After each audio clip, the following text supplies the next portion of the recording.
পকেটে 500 টাকা নিয়ে বাইর হয়েছিলাম মার্কেটে আজকে ভাই।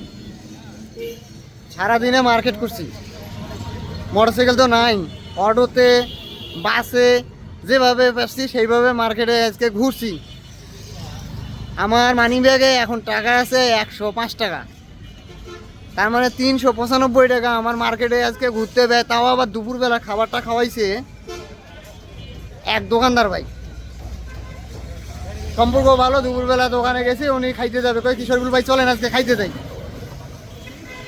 এই যে 10 টাকার ভাড়া যে জায়গায় ছিল অটো, কোনো কোনো লোক নিচ্ছে 15 টাকা, আবার কোনো কোনো অটোওয়ালা নিচ্ছে 20 টাকা। হ্যাঁ, বাসে যে জায়গায় 20 টাকার ভাড়া ছিল তারা এখন আজকে নিচ্ছে 30 টাকা। হ্যাঁ, এই যে এইভাবে মার্কেট তো বিশাল বড়, আর মোটরসাইকেলে তো তেল নিতে পারতেছি না। এই হইলো ভাই অবস্থা, বর্তমান খুব খারাপ অবস্থার মধ্যে আছে।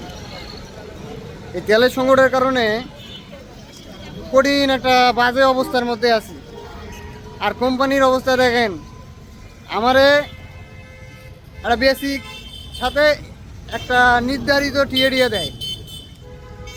আমার টিএডিএ যেটা, এর থেকে অনেক বেশি কিন্তু ব্যয় দিয়েছে প্রতিদিন এই মার্কেটে কাজ করতে গিয়ে।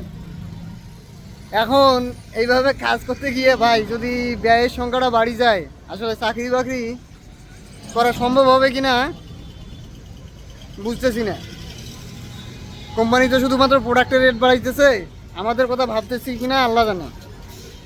করুণ একটা অবস্থার মধ্যে আছি ভাই, অনেক দুঃখের মধ্যে আছি। পকেটে আর আছে মাত্র 105 টাকা। মানে কি করবো যে ভাই, মাথা কাজ করে না। এত হিসাব করে ভাই জীবন চালানো যায়, কঠিন একটা অবস্থার মধ্যে আছি ভাই।